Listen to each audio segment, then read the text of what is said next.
The final goal is to eradicate humanity as we know it.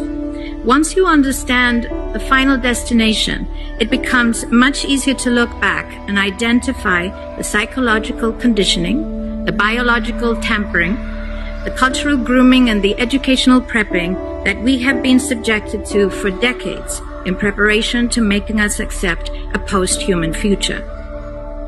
It takes a lot of physical and psychological abuse to get an intelligent species like ours to agree to its own extinction. Most, if not all, that has transcended in the last 60 years was designed to get us closer to accepting such a dystopian reality.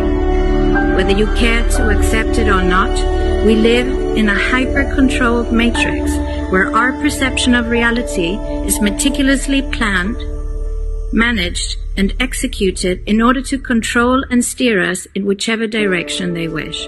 And the direction is a post-human world.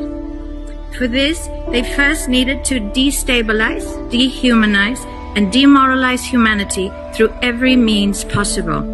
The destruction of the nuclear family, children being indoctrinated by the state, abortion, the eradication of God and spirituality from education, life in megacities and away from nature, toxic food, air and water, social media, replacing real human connection and interaction, engineered financial crisis and taxation, endless wars and massive migration, stress, anxiety, depression, drugs and alcohol, constant fear-mongering, moral relativism as the new religion, and I could go on and on about how humanity has been influenced and forced to move away from all the things that give us strength, security, purpose, and meaning. A weak, immoral, disconnected, ignorant, and unhealthy population is an easy target for the next stage, the creation of an entire generation of androgynous beings. Masculinity is under attack psychologically, culturally, and biologically. Women are being replaced in sports, entertainment, and politics by men pretending to be women. And children are being indoctrinated at school to think that gender is a choice. The transgender movement is not a grassroots movement. It comes from the top.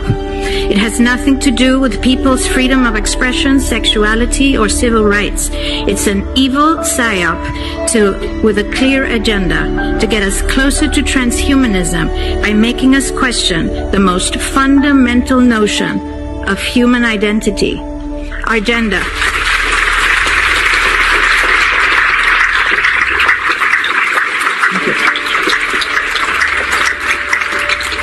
If you don't know who you are, if you already identify as a hybrid between a man and a woman, you will be easily convinced to become a hybrid between human and machine.